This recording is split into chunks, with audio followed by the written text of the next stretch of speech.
Coming up, it's Tech News Weekly with me, Jason Howell. Micah Sargent is out this week, but we've got Iain Thomson from The Register joining us to talk all about the latest developments in the Microsoft Activision merger case that's happening right now. We've got Amanda Silberling from TechCrunch joining us to take the layout of the land when it comes to Twitter alternatives. There are so many. What are the highlights? What are the things to look at? And what's just kind of confusing because there's so much to look at. Amanda has the word there.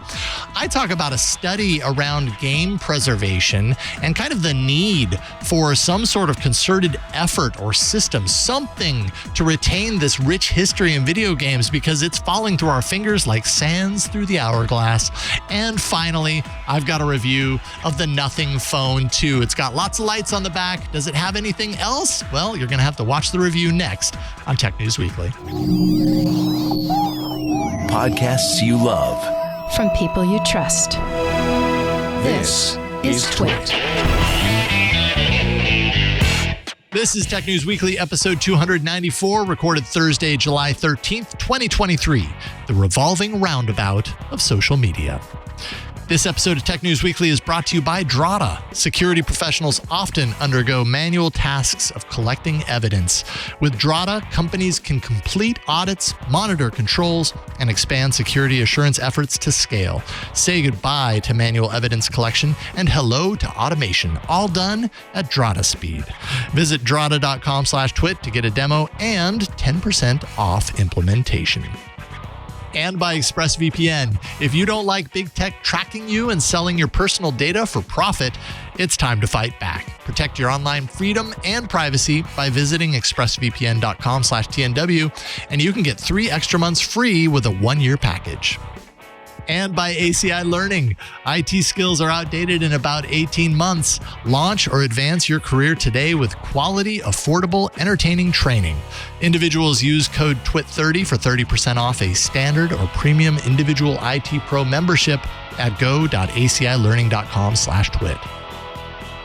Hello and welcome to Tech News Weekly. This is the show where every week we talk to people who are making and breaking the tech news. I am one of your hosts, and this week the only host, Jason Howell. Micah Sargent normally would be saying much of that intro and sitting right next to me here. He is not here today, so I hope he enjoys his time away. But we have a couple of great interviews for you, a couple of stories of the week, including a little bit later, I've got a review of the Nothing Phone 2.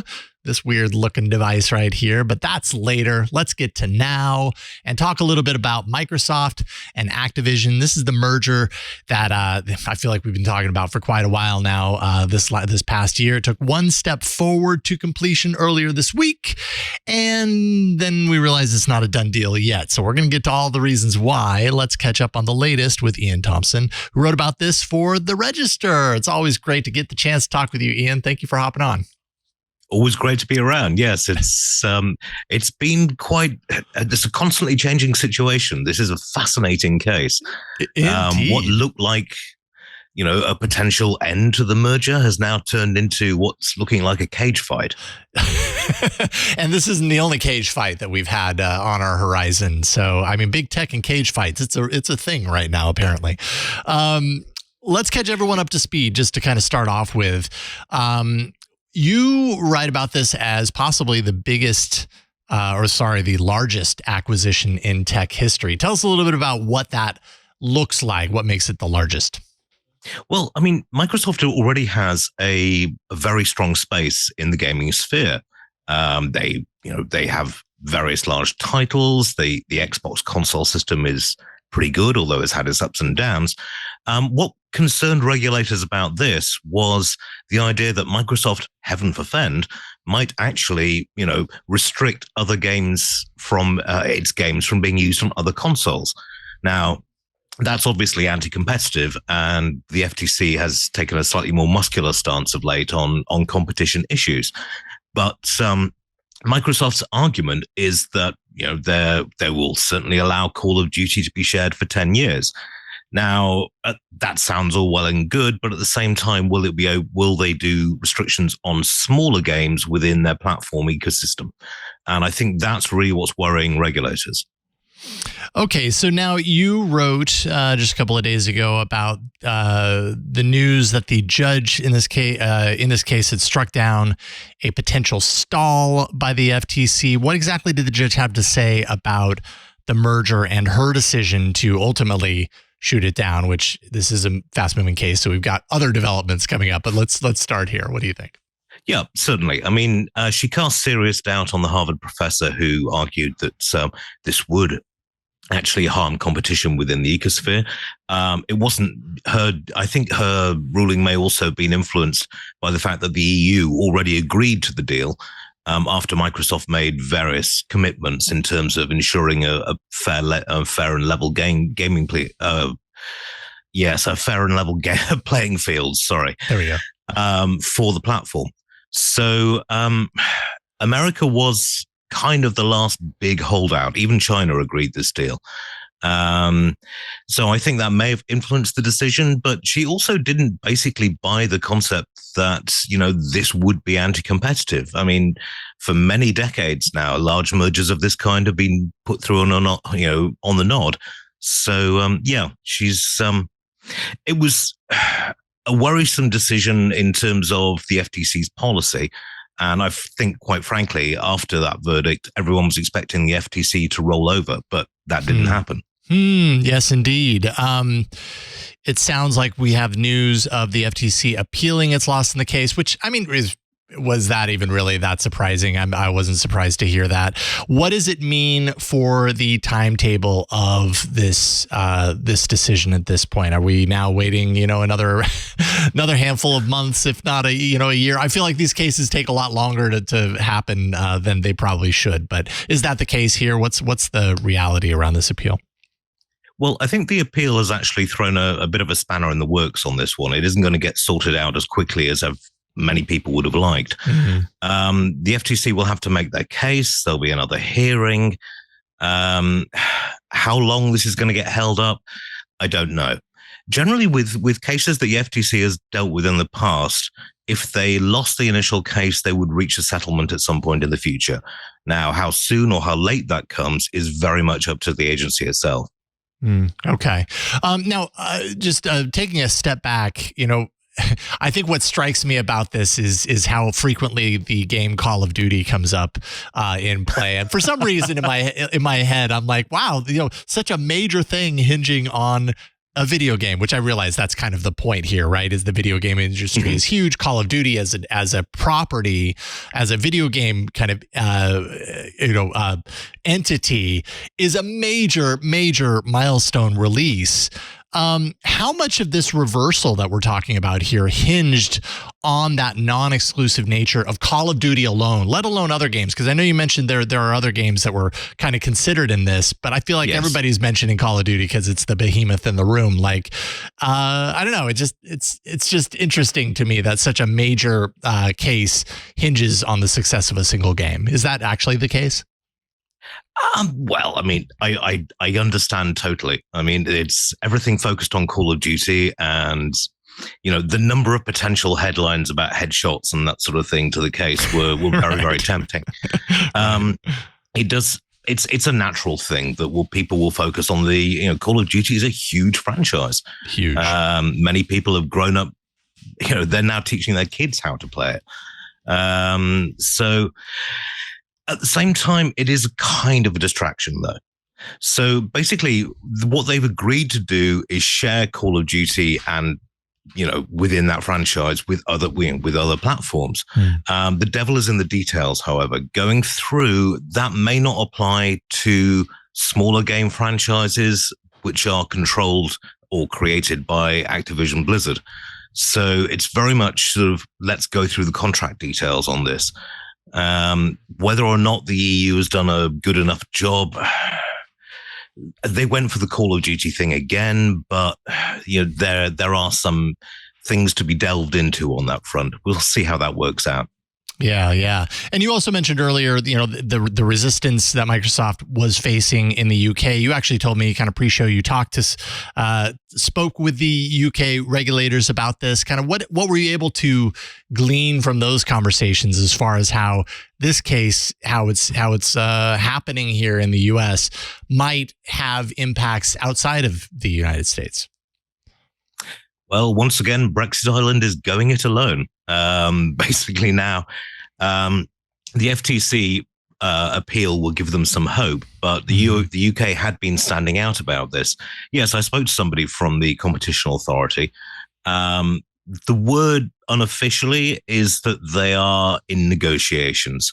And I think we both know how that goes. That usually means we're going to settle this one way or another. It all depends just on what the details are. I mean, if the US approved the deal, then that would leave the UK basically having to settle straight off the bat.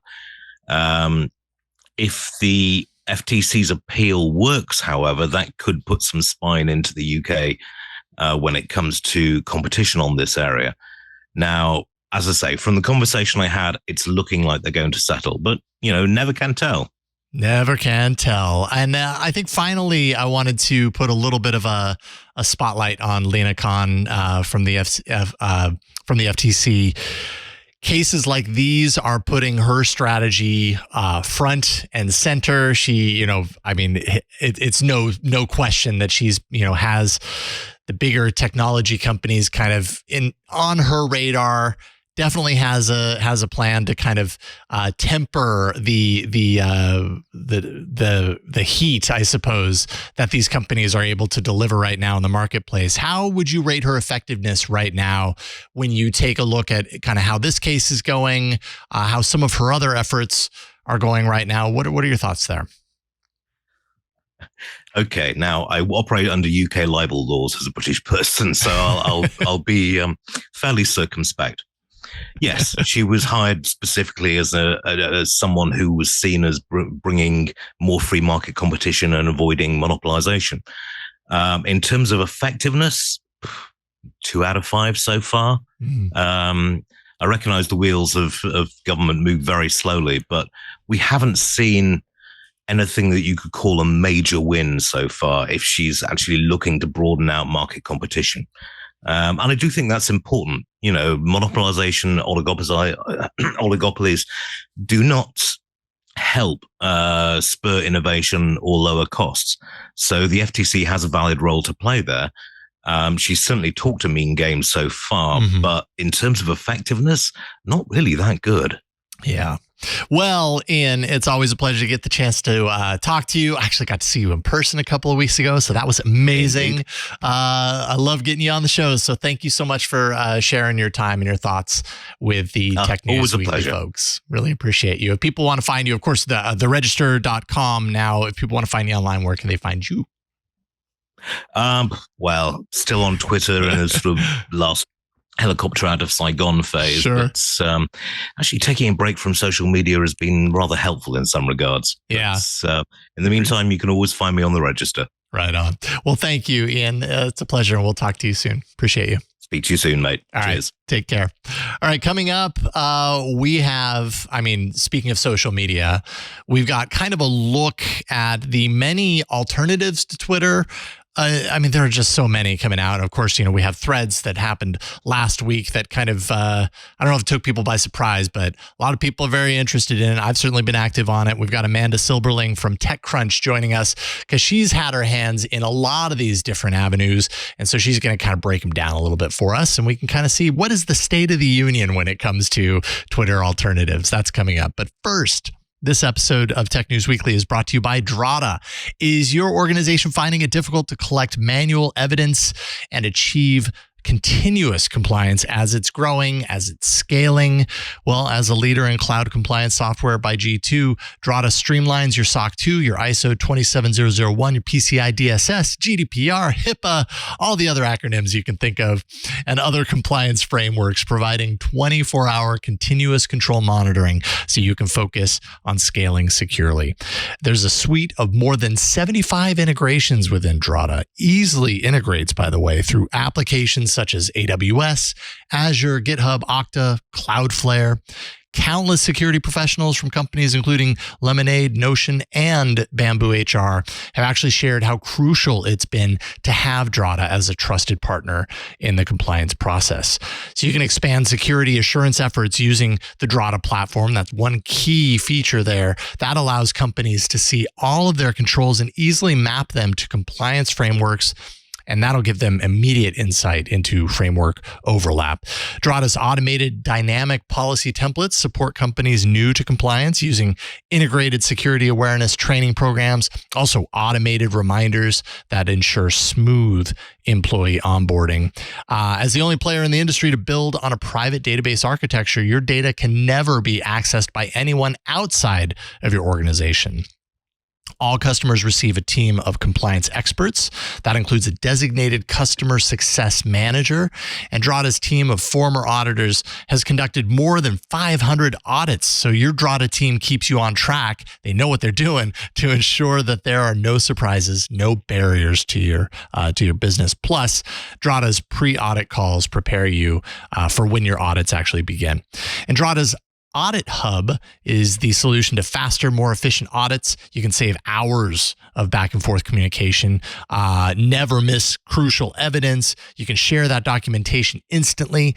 All interactions and data gathering can occur in Drata between you and your auditor, so you won't actually have to switch between different tools to correspondence. Any of those strategies, you don't have to do it. With Drata's risk management solution, you can manage end-to-end risk assessment and treatment workflows. You can flag risks, you can score them, you can decide whether you want to accept, mitigate, transfer, or even avoid them altogether. Drata maps appropriate controls to risks. That simplifies risk management and automating the process. Drata's Trust Center provides real-time transparency into security and compliance posture. That improves your sales, your security reviews, and better relationships with customers and partners. All good things. Say goodbye to manual evidence collection and hello to automated compliance by visiting drata.com/twit. And I'll spell that out for you. That's DRATA. Drata.com/twit, bringing automation to compliance at Drata speed. And we thank them for their support of Tech News Weekly and the TWiT network. Couldn't do it without you. All right. So social media experiencing this pretty monumental shakeup in recent months, and dare I say in a recent week. Last week was a pretty big moment when it comes to social media apps. The Elon Musk takeover of Twitter has really kicked into gear this whole new era of social media apps. So we have Amanda Silberling from TechCrunch back on the show to help us walk through this potpourri of social media options that we are picking from these days. Welcome back, Amanda. It's great to have you. Hi, thanks for having me. Your hair is fantastic. Thank you. Thank you, Amanda. And potpourri, like, I was thinking about this as I was preparing for this interview. Like, I remember the days of yore when social media was relatively new and a new service would come out and everybody was like super excited, like, oh, what is that? I got to get I got to get on that and see what it's all about and start to use it. And then I feel like in the last handful of years, maybe it was my own experience, maybe I'm alone on an island, but we started to feel really comfortable with the things that we were used to. And now that rug has been pulled and we're forced to be uncomfortable again, which is never a really bad thing, right? It just forces you to kind of rethink, to change, to, come to the table with a new perspective. What is your perspective on this moment in social media where things just aren't nearly as stable and, predictable as it once was? I think it's definitely a really interesting moment for the reasons that you're saying, where it's like, how often do we have this opportunity as users of social media to decide collectively, like, what do we want in a platform? What do we not want in a platform? And to be able to push back against bad policies from the existing dominant social networks. Like, I think that we're in a time when the social media user has more power than perhaps we're used to having. And that's very exciting. But I also think it's simultaneously exhausting because it's like, I have all these accounts on all these new social networks now. And should I be posting on all of them? Totally. Should I pick one and hope that one, quote unquote, wins? Should I just sit out and wait? And I think these are questions that a lot of people are having. And even as a writer who covers social media, I'm just like, I don't know. We got to wait and see. I don't know. Yeah, I know. And do you post the same thing on all platforms, different things on different platforms? I mean, at this point, I've been really trying to kind of invest myself a little bit more in it, because I think over time I kind of started to get complacent when it came to social media. Like, I need less of it in my life. And that might be true, but this current moment has forced me to kind of like reopen my eyes and be like, okay, but what are the strengths here? And as I dive into them, and I've got, in my social media folder on my phone, I've got like 8 different services there that I'm like hopping in and out of. I feel like I need to hire an assistant just to do my social media strategy. Like, it's not easy to keep up with all this stuff. I don't know how you're doing it. I don't know how I'm doing it either, but I think, one thing to your point about like, what are we using social media for? I think the popularity of Threads shows just how social media is. Yeah. Because the reason why people are so excited about Threads is because all of your friends are already there. Sure. But then at the same time, it's like, how much do we like our friends versus how much do we not want Mark Zuckerberg to be controlling yet another aspect of our existence? Yeah, well, it's been really interesting to me, and I speak from firsthand experience in this, as well as kind of reflecting on what's out there. And I think I mentioned this on last week's show, I hate Zuck, I'm doing something else. And then I hate Musk, I'm doing something else, but that something else happens to be back over where Zuck is. And like at a certain point, like, the question that I keep coming around to is like, all right, we talk a big game about caring about this stuff, but at the end of the day, do we really? Because we're over on Threads, we're using it, and I know I'm using it, and I had sworn off Zuckerberg products a while back, so years back. So I don't know. I guess I'm just a hypocrite, but here I am. What are you thinking about Threads right now? What's your thoughts as far as like Twitter alternatives, which it seems like we have a sea of these that we're treading through at this point. Threads seems to be the one that, at least at this moment, a week after it was released, has a lot of energy around it. Do you think that's lasting energy based on what we've seen so far? I think it'll be hard to tell. I know for me personally, I was using it a lot like the first day it came out, and then now I probably haven't posted in a few days, but also, I don't know, life is busy. So that could also be a factor. Yeah.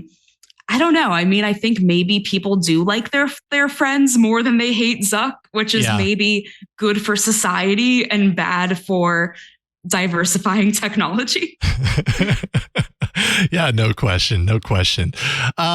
So, and we did dive in pretty deep on Threads last week, so we don't need to go super deep on Threads. That is just one of these. You actually wrote a few weeks ago about one I had not heard of before called Spill. So tell me what I'm missing. What do I need to reserve my username on Spill? What's it all about? Yeah, well, I think it's worth reserving a username on any platform because you never know. But also it's like there's so many, and that's kind of what we were talking about at the top of the segment. But Spill is a social app founded by 2 Black ex-Twitter employees, Alfonso Terrell and Davaris Brown.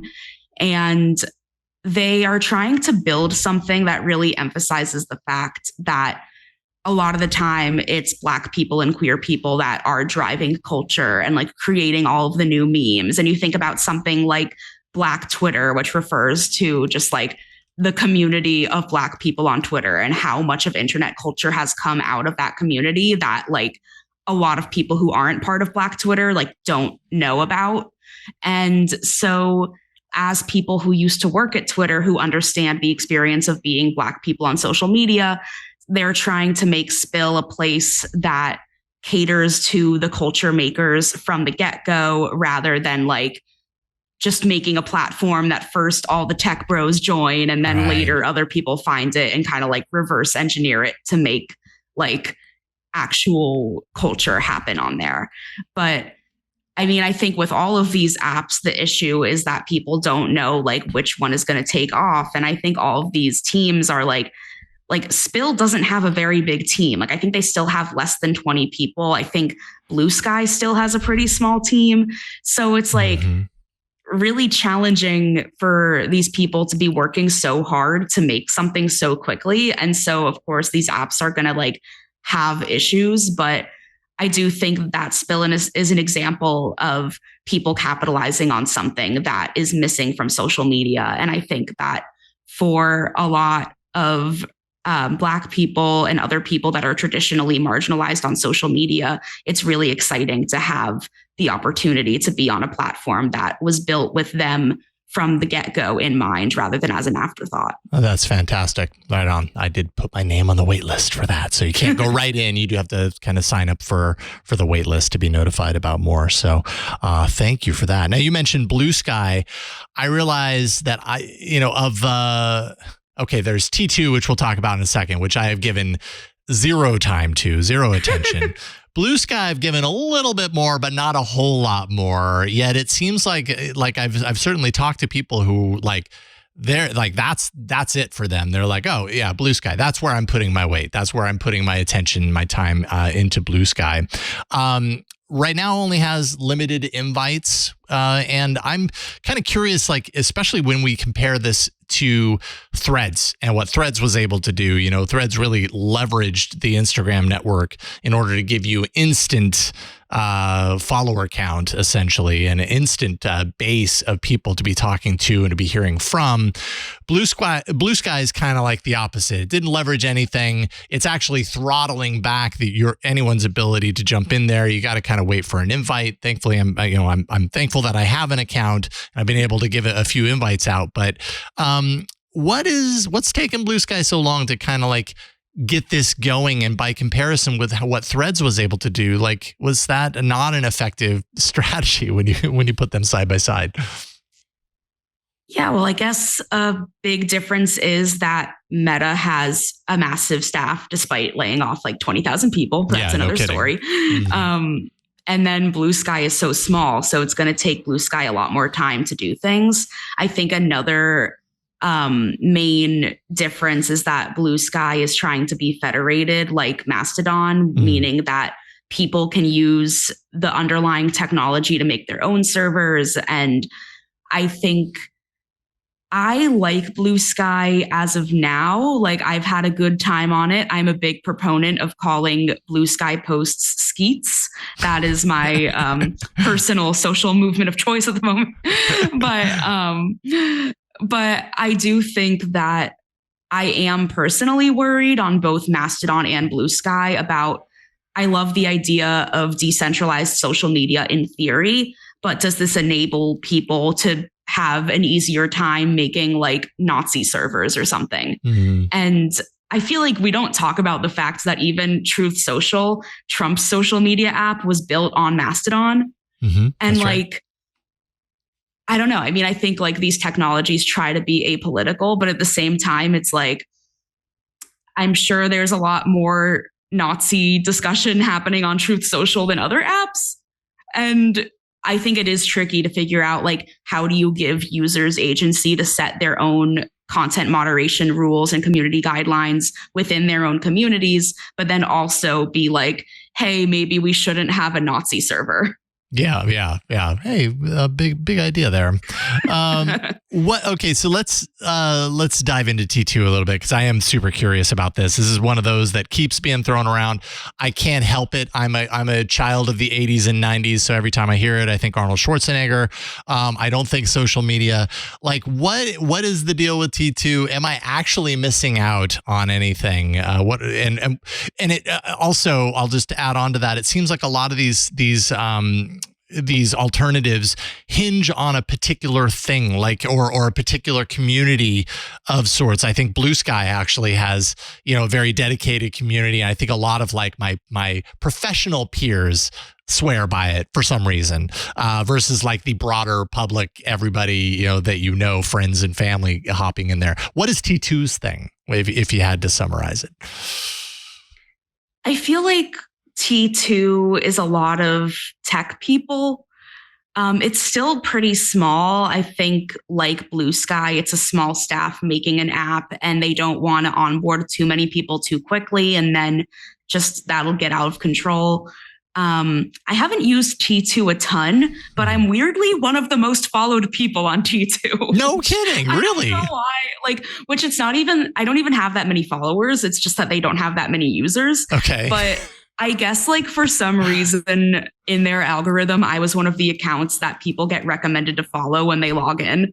And then like, I just haven't been using it. But now I'm like, damn, I got to get on my T2 game. I have to speak to my people. I mean, you got 2,327 followers over on T2.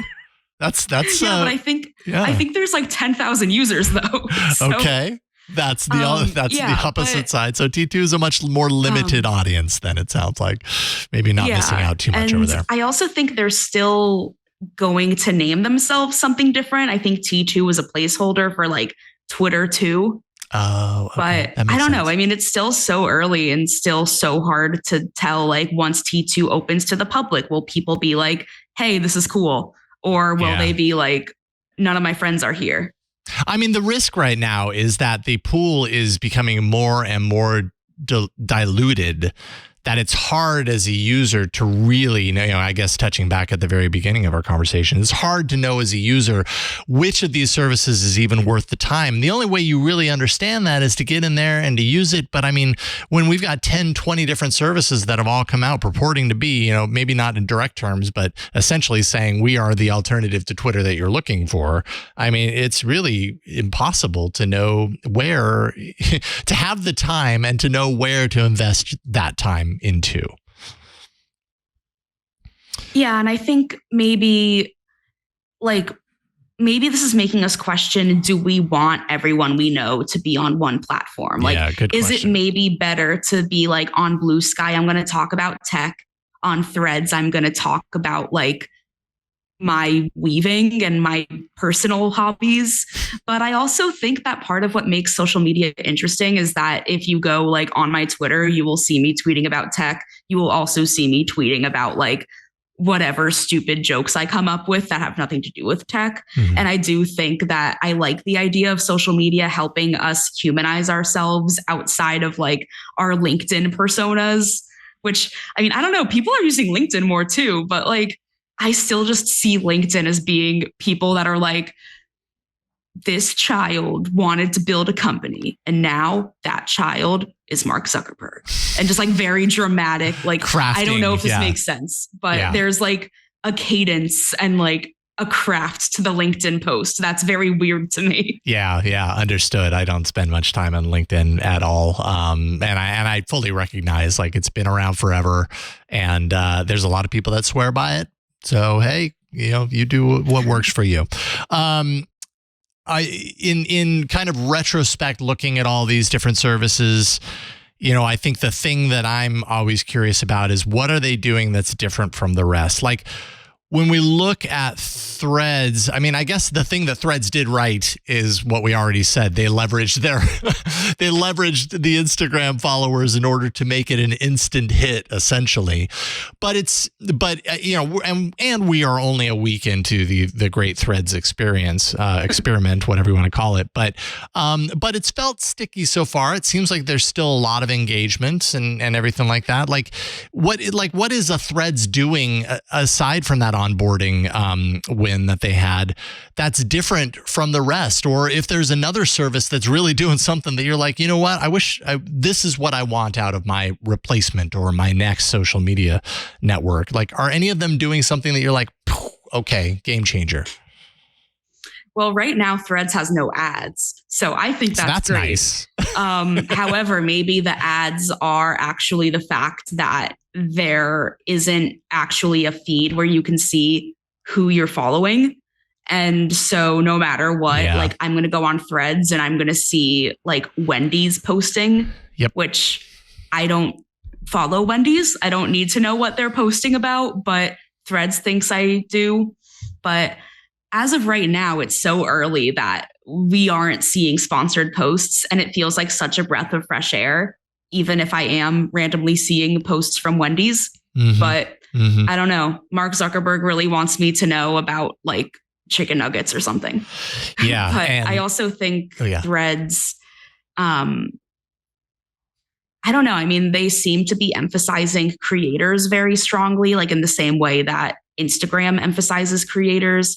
And I think that if they can create a program where creators can get paid on Threads, there hasn't really been a successful way of monetizing these like microblogging platforms like on Twitter. Although I did read that now, I think starting very soon, creators can start like getting paid on Twitter, but I don't trust anything Elon Musk says. So grain of salt, but it's like pre-Musk assuming that this thing actually works.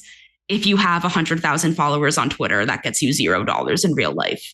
And if Threads can make it so that you can actually make money from posting, then great news for the posters. Yeah. Yeah, I think it'll have a lot of success if it can figure that out. We'll certainly see. And Amanda Silberling will be covering it all for TechCrunch. Amanda, thank you so much for hopping on with me today to talk a little bit about the current landscape of social media, as confusing as it can be. You're writing a lot about this stuff these days. So obviously people can go to TechCrunch.com to find your work there. If they want to find you, what is the social media network that you prefer they find you at, and how can they do so? Oh, man, that's a good question. Reach into the hat and pull one out. I'm still hopelessly addicted to Twitter, where I am @silbrights. On Blue Sky, I am @amanda.omg.lol, which is a URL that I do own. It's really a problem for me that I don't have like the same screen name on multiple platforms, because then on Threads /Instagram, I am just Amanda Silberling, but that is too long of a name to fit on Twitter. So I'm kind of stuck. That is tough. What is personal branding anymore? I'm everywhere and nowhere. I don't even know. And does it actually matter? I don't know. If people want to find you, they'll find you. I have the same problem. I'm like Jason Howell in some places, that Jason Howell in other places, because I couldn't get Jason Howell first. Jason Howell 01 in other places. I mean, whatever. The name's in it, right? So eventually, if people want to find you, they will, and they should. Amanda, thank you so much for hopping on with me today. Really appreciate you. Yeah, it's always fun to come on. So thanks for having me. All right. We'll talk to you soon. Have a great rest of your day. All right. Coming up after the break, I'm going to give you my first of 2 stories a week. I did promise you a review of the Nothing Phone 2. That's coming up at the very end. But up next, I'm going to talk a little bit about game preservation, which is a topic that when it comes up in the news, I can't help but pay attention. There's a really interesting report I'm going to share with you that came out earlier this week. So that's coming up. But first, this episode of Tech News Weekly is brought to you by ExpressVPN. Profiling, surveillance, data harvesting. There are a lot of things not to like about the tech giants, the tech behemoths. But what can you actually do about it when you rely on so many of their products, like many of us do? I know I do. Good news is it doesn't take much for you to take a stand. For less than $7 per month, you can join me. You can do what I do. It's, a nice little way to fight back against big tech and their data grab. You can use ExpressVPN. How do you think big tech companies make all of their money? Well, they track your searches, your video watching history, all those things that you click on. It's all logged. It's all cataloged. And then they sell that personal data. So they're selling essentially your habits, your activity online to the highest bidder. Well, ExpressVPN helps you anonymize much of your online presence by hiding your IP address. So at least they don't have that. What is the IP address? Of course, it's a unique identifier that every device has. And that's what actually allows big tech to match your activity back to you and your behaviors and everything that you do online. So that's why I recommend using ExpressVPN. I use it on all my devices. It makes it much more difficult for them to exploit my data and to profit off of that ultimately. And the best part is how easy it is to use the ExpressVPN app. I just tap a single button on my phone, also have it on my computer. That turns it on. And that's all it takes to keep people out of my business. And I know it's running, I've got actually on Android, it integrates with my quick settings. So I can just go into my quick settings and tap the little button, and I don't even need to open up the app. It's just there. and boop, it's running. And the beautiful thing is, like, I've used other VPNs, they slow the experience down. With ExpressVPN, like, I don't even, half the time I forget that I even turned it on because it doesn't slow anything down. So then I look at my phone a couple of days later, I'm like, oh yeah, I'm still on a VPN. Hey, not bad. So if you don't like big tech tracking you and selling your personal data for profit, it is time to fight back. Visit expressvpn.com/TNW. You can do that right now to protect your online freedom and privacy right away. That's EXPRESSVPN, expressvpn.com/TNW. You'll learn more. You'll get 3 extra months free with a 1-year package when you go there. expressvpn.com/TNW. Thank you, ExpressVPN, for your support of Tech News Weekly. Okay, let's see here. So video games.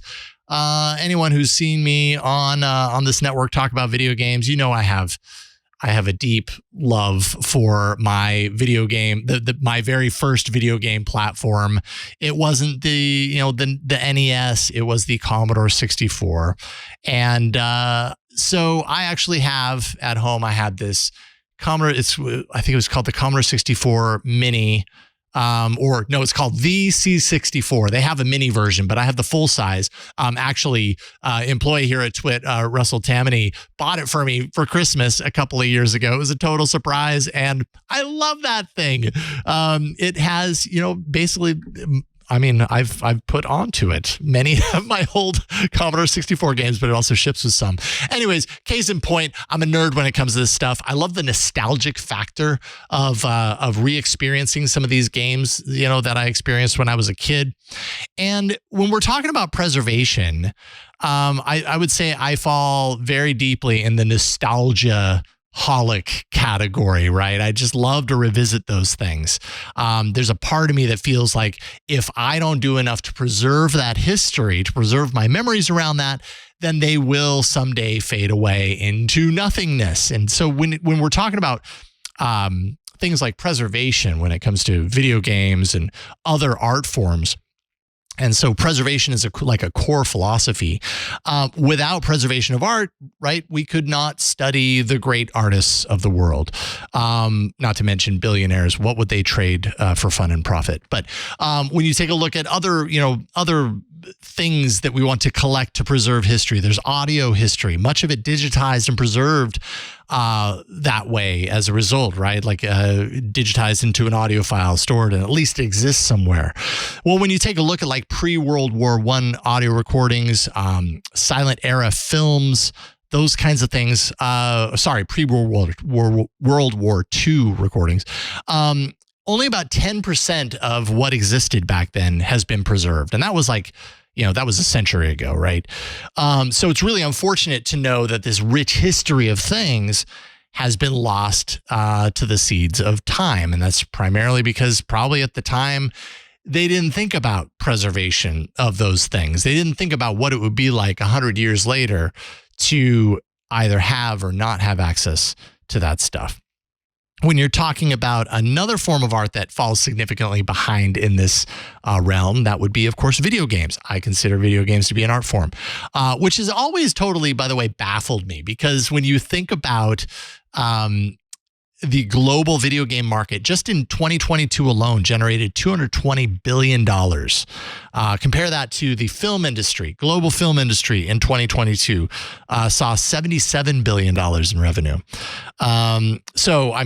Game market 3 times what the film industry made. Music industry, $31.2 billion in 2022. So, when you're talking about just the amount of money people are spending on this art form, they're ingesting, they're enjoying, all these things deserve to be preserved. And there may have been a time when video games were considered a niche market at best. We are literal decades away from that point at this stage of the game. Yet the drive to preserve the history of video games is lagging behind that of other artistic areas, which is a total shame. Because like I said, just a minute ago, the history then becomes the kind of thing that falls through our fingers. And if we don't act now to preserve it, it's gone forever. Well, the Video Game History Foundation released a new study this week, and it looked at the current availability, legitimate availability, let's say, of what it deemed classic video games published in the US. And it kind of focused the report on a couple of different areas. It focused on just video games as a whole. It focused on gaming that is wholly unsupported, like it used the Commodore 64 as its example of a gaming platform that is at this point pretty much abandoned. It focused on the Game Boy, which, as you can probably remember, whether you were around during that time or not, the Game Boy was huge. Oh my goodness. And it lasted for like more than a decade. I can't remember, like the lifespan of the Game Boy was something like 15 years. They were making games for that thing forever, right? And then you've got the PlayStation 2, which they see as like a more modern, but still, it's still a dated machine, but still there is more likelihood for it to be supported where we're at right now. So the report points out that only 13% of classic video games are currently published and preserved or offered as available in today's market. So 13% of games for the consoles and the systems that I've stated here. Now, obviously, they had their own kind of like research approach. It's not like they pulled every single game that was ever created on these platforms. I think actually on the Game Boy they did, but like on the Commodore 64, they had a sample size to represent everything, but they did it purely randomly. 13% of any of those classic video games are currently published and preserved. That leaves a huge percentage of those games just kind of lost to the sands of time. PlayStation 2, the most recent console that they evaluated, sits at around 12% availability based on reissues. When you go back to, the Commodore 64 and the Game Boy, they're like 5% of those games. So you can see how it fluctuates between all of them, but 13% of the entire existence of games for these platforms and in general is a very small number. And the truth is, if the game isn't commercially valuable, so like, you've got your Call of Duties, right? And then you've got your I don't even know, they're like so obscure that I can't even, name a random title off the top of my head. You've got these games that, probably deserve to be cataloged somewhere or at least remembered to some degree because they make up the history of the art form of the video game, but yet they're not commercially viable. And so game companies have no interest in like revitalizing them, offering them through a digital marketplace or bringing them back on some sort of a compilation or something that makes it or keeps it current. So speaking of digital marketplaces, the report shows the disruption of the digital marketplace. It used to be that you bought a piece of media and that meant that you could play that piece of media forever, right? Given that you had the hardware to support it, of course. Now, so much of gaming is distributed online in this digital storefront approach, which is very convenient for now, maybe not for later, and then served from a server that needs to be operated and maintained in order to keep that game running. So once that controlling entity decides they're done supporting it, that game can vanish and possibly forever never be seen again, which is just a shame. Like when I think of the possibility of this game, some game that I played hundreds and hundreds of hours, and I had this really strong, nostalgic memory of playing this game.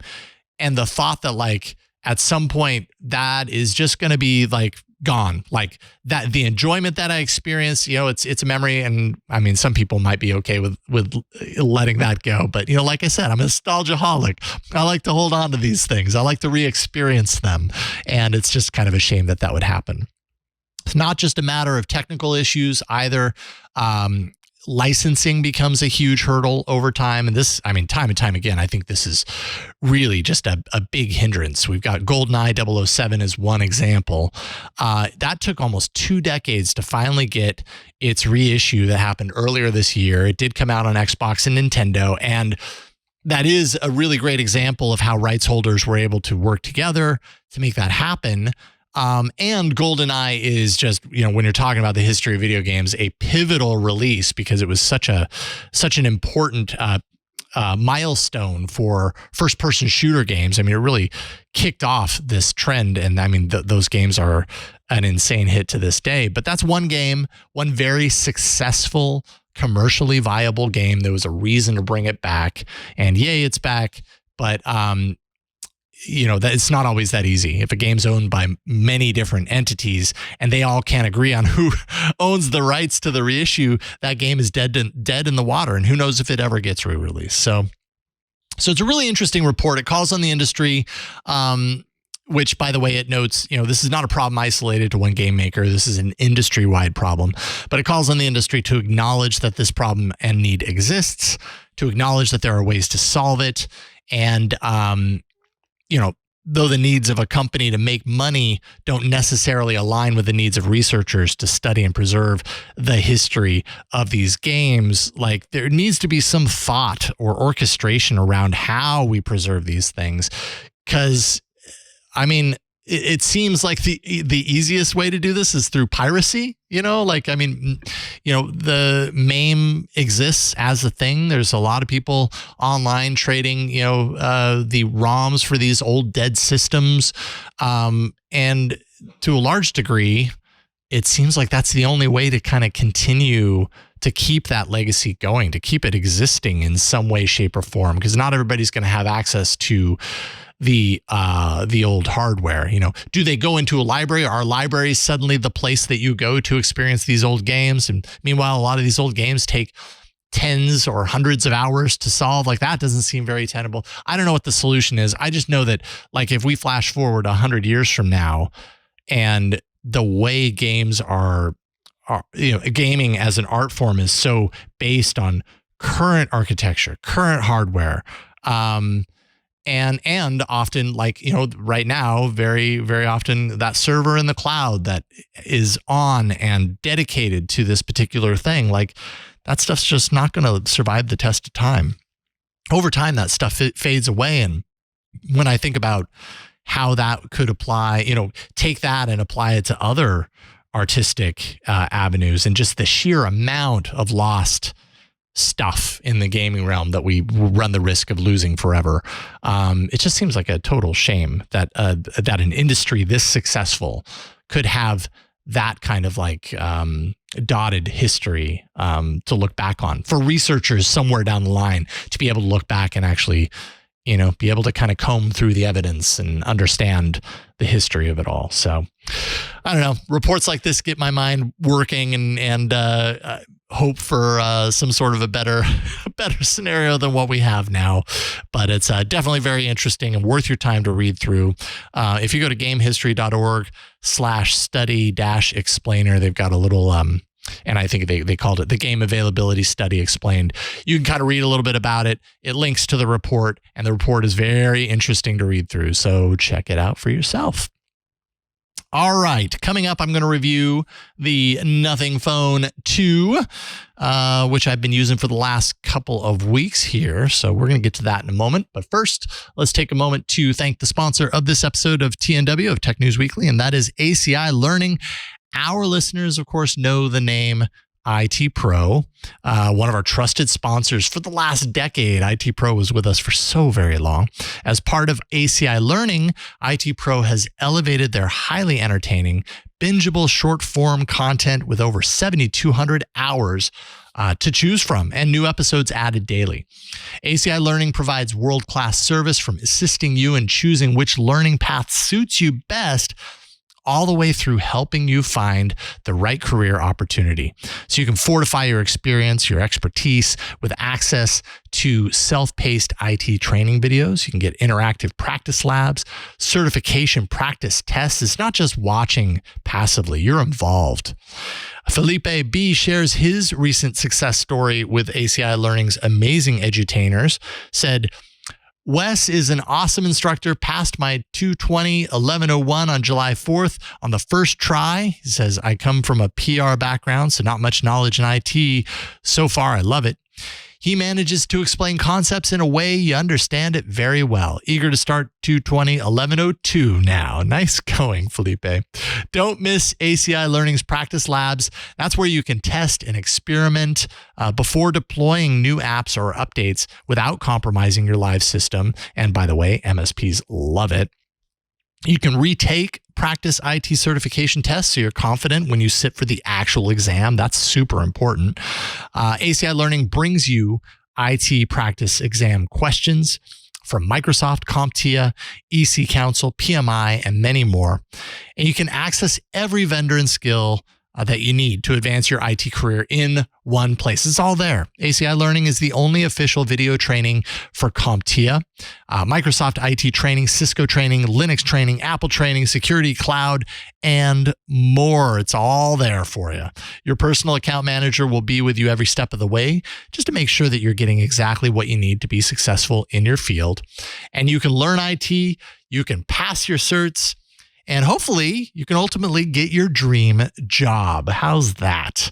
Learn more about ACI Learning's premium training options across audit, IT, and cybersecurity readiness at go.acilearning.com/twit. For individuals, you can use code TWIT30 for 30% off a standard or premium individual IT Pro membership. That's go.acilearning.com/twit. And we thank ACI Learning for their support of Tech News Weekly. Okay, I promised you a review of the Nothing Phone 2. So this right here, this weird, funky looking device is the Nothing Phone 2. And what is the Nothing Phone 2? Well, it is an Android device, of course. But it's an Android device in this day and age of like every device looks the same and every device offers the same stuff. The folks at Nothing are attempting to do something a little bit different. Now, I did not have the opportunity to play around with the Nothing Phone 1 when it came out last year. It was not available in the US for US markets. The Nothing Phone 2 this time around is available in the US, and I will put an asterisk on that, which I will talk about a little bit later, but mostly available in the US, and it's $599. So when you're talking about kind of like the price range or the category that this phone sits in, I would probably put it in the upper mid-range tier of devices. So $599 out the door. The configuration that I have right here in my hand is actually $699. So it's got some upgrades that I'll tell you about. But right off, let's talk a little bit about the design. And you can see, other than the fact that it's a little smudgy because that is glass on the back that my fingerprints have gone to town on. You can see that the thing that sets this apart is this kind of see-through back display. They really kind of lean into the fact that this phone looks very different from other phones because they're letting you see into the phone. The glass actually is transparent. Now, what you're looking at is not the true internals of the phone. I mean, some of it is. I can explain it a little bit. But what you're really looking at is kind of like a back plate that looks a lot like you're looking into a phone, but it's covering a lot of the, the stuff that, like, I would love to see this phone where you actually see the circuit board, but you don't get that here. What you do get are these, what they call glyphs. And I'm wondering if I can get it to light up sometimes. Yeah, there you go. I got that little blink when I set it down on the table. I think I have a feature right now activated that says flip to shh, which turns off the sound of my device. But if I get a notification, it will do these glyph lights in a very particular way. That little flash that you saw there, if you're watching the video version, just tells you that, okay, it's activated. But if I got a notification, these lights would do different things. And I'll talk about that in a moment. So that's definitely a differentiator. You've got a couple, of cameras up here, a little microphone hole. So that's kind of neat that you see these things, right? There's a little red LED there that shines when you've got when you're video recording, so people know, oh, hey, they're recording. And then on the other side, you've got an always on display. And I think overall, the design is it feels very iPhone-ish. Like it's got that kind of like flat sides look to it. If I was just showing this, it would look a lot like an iPhone, just in the way that I'm kind of showing the profile on the video version. And it feels a lot like an iPhone in your hand. The rear glass is rounded right up to the edge, which gives it a nice kind of like comfortable spot in the palm when you're holding it. It also, though, means that it's really slippery. If you're setting this on a table that has any sort of downward slope, you'll start to see your phone kind of creep off to the side, or if you put it on a stack of pages of paper that's like not perfectly level, it'll fall off. I had that happen a couple of times. Thankfully, the phone comes with a screen protector already installed, and you can kind of see very, very lightly here. That screen protector has taken some damage. In a couple of weeks, I have some scratches that have ended up there, but thankfully that's just the screen protector. That's not the display itself. But overall, it's a very unique design. Like, you pull this phone out. I've had a couple of comments from people just in random places like, what is that? And this is not a case. This is what the phone actually looks like on its own. Feels pretty thin. It's a nice device. So touching on the glyphs for a second, and the glyphs again, this is the LEDs on the back. This is kind of like the standout. You've got the see-through on the back design, and then you've got the glyphs back there. And I'm going to go ahead in the OS and try not to get any reflections here. If I do a search for glyph in settings, I can go to this glyph light section here. This allows you to really dial things up. You've got a little brightness for all those lights on the back. The ringtones, the like stock ringtones, tie into the lights in back. So as you can see on the back here, like I said, these glyphs do different things. And if you go into the settings, you have the option to set different ringtones that tie into it.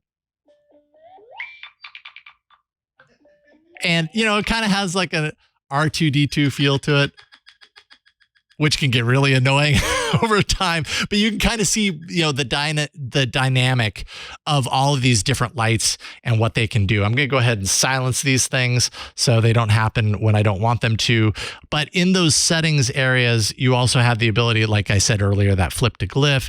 You can actually kind of go in here and set up your own rhythms and stuff and record it down so that it does all these things on the back and everything.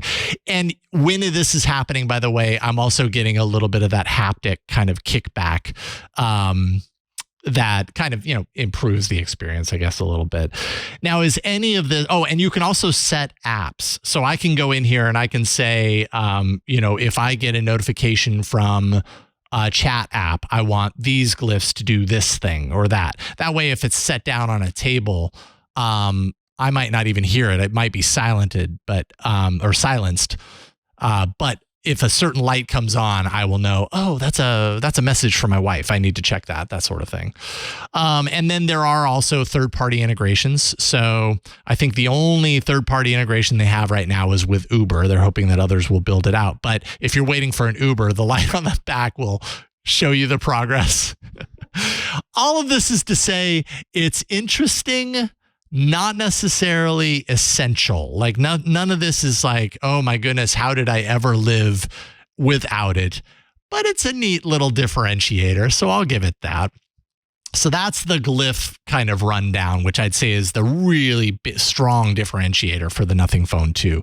The display itself, 6.7 inch LTPO. So that basically means it can ramp between 1 to 120 hertz, depending on what you're using and what app you're using and what it's doing. It's a 1080p display, so it's not a 4K. It's not even a 2K display, but to my eyes, this display looks great. Like the sharpness and everything, I don't feel like it needs to be any sharper than that. The high refresh really makes up for it, and it helps in the battery department, which I'm going to talk about shortly.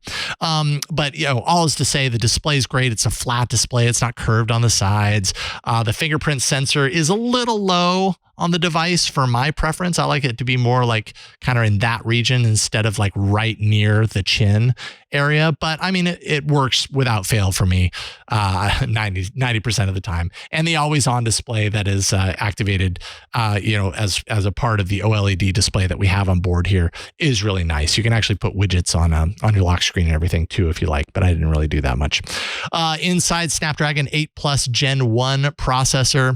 This device that I have here is a 12 gig of RAM. You can get 8 as well. You can also get from 128 to 512 gigs of storage. This has 256.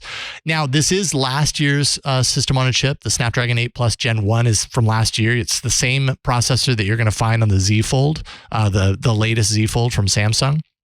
But I found it to be incredibly performant, no problems whatsoever.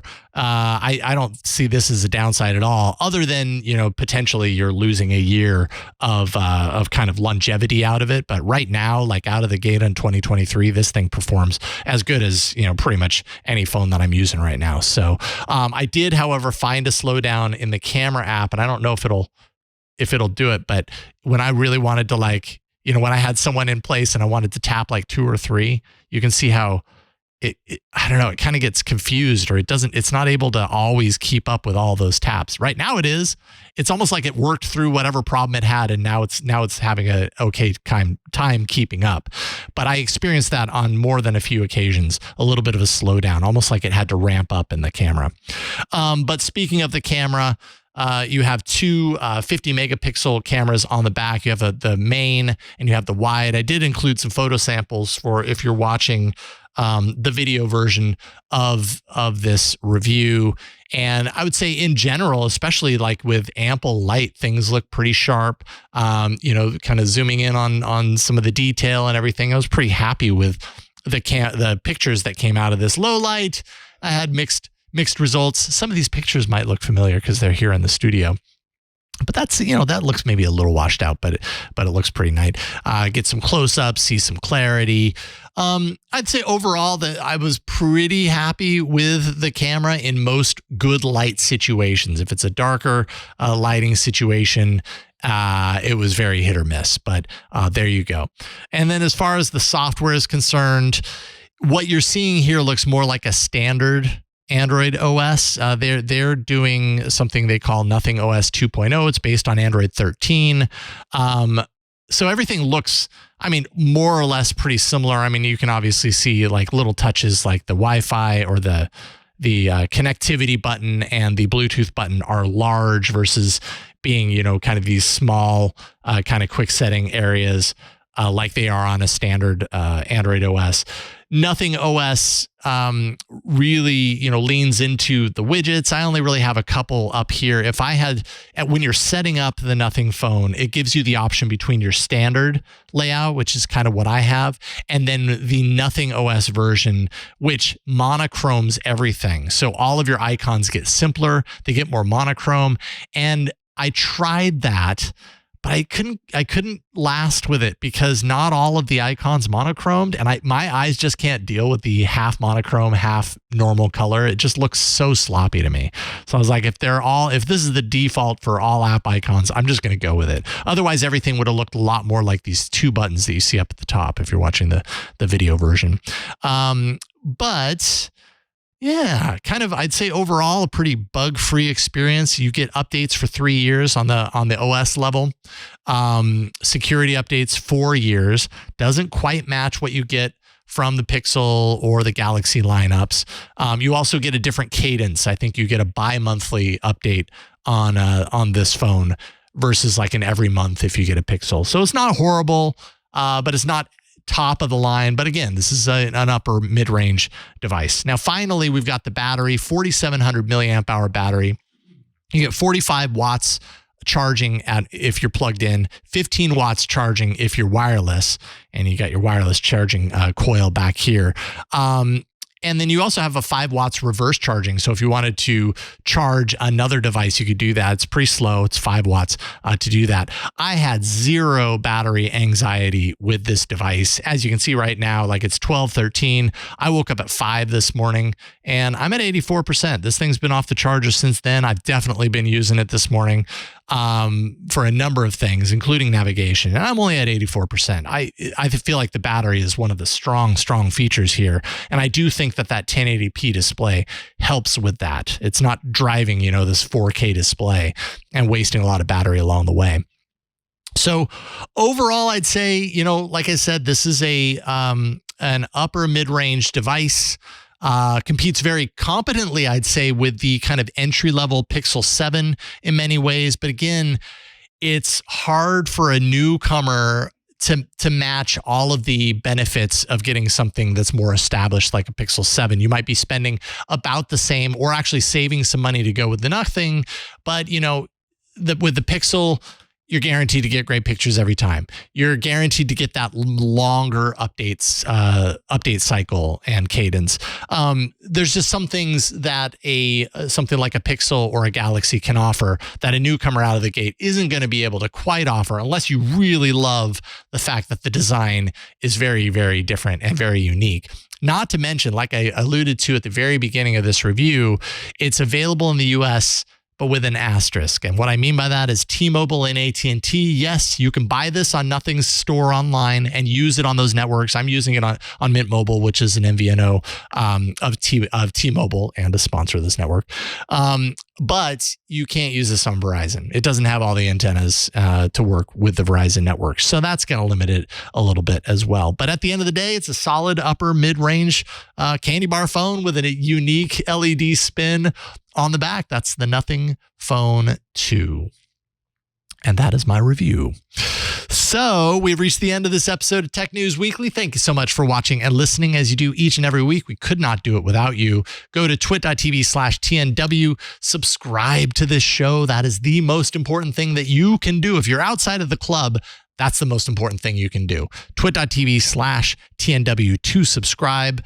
And then if you want to be part of the club, you could do that as well. twit.tv/ClubTwit. That's only $7 a month. You get every show that we have with no ads. You get extra shows, like you get shows that you can't get outside of the club. So every show that we have is like totally true here. You get literally everything that we have in that Twit Plus feed. Lots of bonus content, hands on Mac, hands on Windows, home theater geeks. I'm working on an AI show. Actually going to have a Discord hangout here in a couple of hours. Well, actually in 45 minutes to kind of dive deeper into the artificial intelligence show that I'm working on with Jeff Jarvis. All of this offered through Club Twit. And then finally, you get access to that Discord that we have as well. twit.tv/ClubTwit, $7 a month. And yeah, check it out. I mean, you help us directly when you sign up for Club Twit. And, you know, in this day and age, we can't thank you enough for that. If you want to find me, you can find me, you know, all over, like I was talking about earlier, all over the web and social media at Jason Howell on Twitter, twit.social/@JasonHowell. That Jason Howell on Threads. I wish I had one unifying name to give you. I'm not Micah Sargent, unfortunately, so I can't do that. But you can find me there. Big thanks to John and Burke ran in here a little bit earlier. Ant was helping out. Everybody here at the studio who helps us do the show each and every week. Thank you.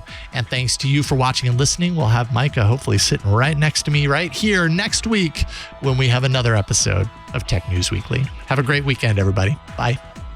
Hey, I'm Rod Pyle, Editor-in-Chief of Ad Astra Magazine, and each week I join with my co-host to bring you This Week in Space, the latest and greatest news from the final frontier.